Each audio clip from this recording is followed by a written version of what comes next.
चांद पर एक बार फिर निकलेगा सूरज। 15 दिन गहरी नींद में सोने के बाद फिर जागेंगे चंद्रयान 3 के विक्रम लैंडर। इस हरकत को देख इसरो और नासा हुए हैरान। दोस्तों, इसरो के वैज्ञानिकों ने चंद्रमा पर रात होने से पहले 4 सितंबर के दिन चंद्रयान 3 के लैंडर विक्रम और रोवर प्रज्ञान को गहरी नींद में सुला दिया था, जो देखकर पूरी दुनिया को लगा कि यह मिशन पूरा हो चुका है और हम चंद्रयान 3 को भूल ही चुके थे। लेकिन पर्दे के पीछे इसरो के वैज्ञानिकों की एक टीम लैंडर और रोवर द्वारा भेजे गए डेटा से खोजबीन करने में लगी हुई थी, तो दूसरी टीम इस विषय पर प्लानिंग कर रही थी कि चांद पर दूसरी बार सूर्योदय होते ही विक्रम और प्रज्ञान को कैसे जगाया जाए। और अब 22 तारीख आते ही हम सभी के मन में यह सवाल उठ रहा है कि क्या चंद्रयान 3 फिर एक बार जाग पाएगा, या इसका रोवर प्रज्ञान और विक्रम लैंडर चांद के कहर के सामने घुटने टेक चुका है। जानने के लिए वीडियो को अंत तक जरूर देखें। दोस्तों, 14 दिनों के घने अंधेरे के बाद चांद के दक्षिणी ध्रुव पर एक बार फिर से सूर्योदय हो चुका है। सूरज की रोशनी एक बार फिर चमकने लगी है और सूरज अब अपनी रोशनी चंद्रयान 3 की लैंडिंग साइट यानी शिव शक्ति पॉइंट पर पहुंचने लगा है, जहां अगले ही कुछ घंटों में सोलर पैनल्स जो विक्रम लैंडर और रोवर प्रज्ञान सूर्य की रोशनी का दीदार करने वाले हैं, जिसे लेकर उम्मीद की जा रही है कि अगले ही कुछ घंटों में विक्रम और प्रज्ञान फिर से अपनी आंखें यानी कैमरे और सेंसर्स खोलेंगे और पूरी तरह से ऑन होकर फिर से काम करने लगेंगे।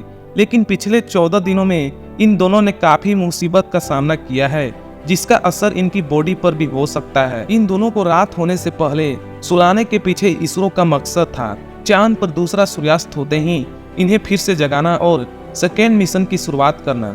लेकिन दोस्तों, पिछले 14 दिनों से प्रज्ञान और विक्रम 2 बड़ी मुश्किलों का सामना कर रहे हैं। इनमें पहली मुसीबत है चांद की ठंड का कहर।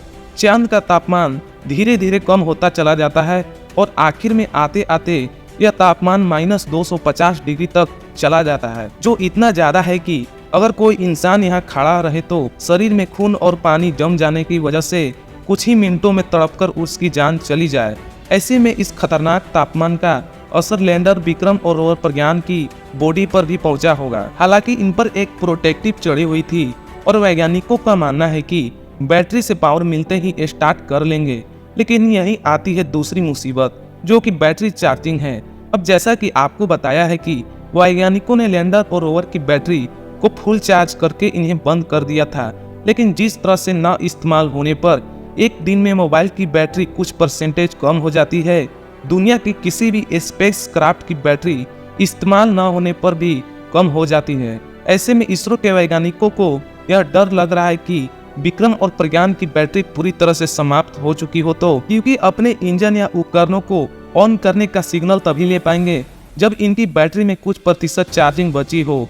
अगर बैटरी सही सलामत हुई तो सूर्योदय के 4 घंटे बाद इसरो द्वारा भेजे गए सिग्नल और विक्रम लैंडर के रिसीव करना शुरू कर देंगे, तो फिर विक्रम खुद ही चालू हो जाएगा और चांद की सरजमीन पर चलना शुरू कर देगा। दोस्तों, यह खेल अगले कुछ ही घंटों में होने वाला है और वैज्ञानिकों की तरफ से यह बात कही जा रही है कि 23 सितंबर की दोपहर से पहले विक्रम और प्रज्ञान ऑन हो सकते हैं, जिसकी खबर अपने ऑफिशियल सोशल मीडिया हैंडल से दुनिया को देने वाले हैं। और पूरा भारत इस खुशखबरी का इंतजार कर रहा है, क्योंकि जागने के बाद प्रज्ञान रोवर चांद पर पानी की खोज करने के लिए रवाना होगा और इस बार वह विक्रम से 100 मीटर नहीं बल्कि 500 मीटर जाने वाला है।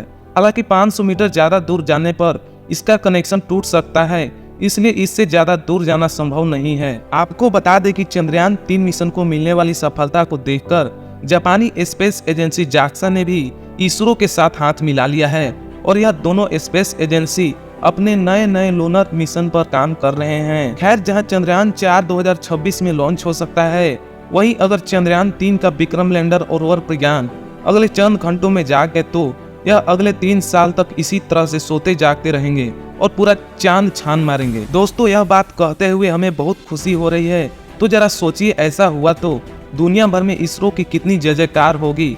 खैर, बस चंद घंटों का इंतजार है। तो दोस्तों, आज के लिए बस इतना ही। अब आप एक सच्चे देशभक्त की तरह इस वीडियो को लाइक करने के साथ कमेंट बॉक्स में जय हिंद जरूर लिखें। साथ ही ऐसे ही इन्फॉर्मेटिव वीडियो देखने के लिए हमारे चैनल को सब्सक्राइब भी कर दीजिए। धन्यवाद दोस्तों, जय हिंद।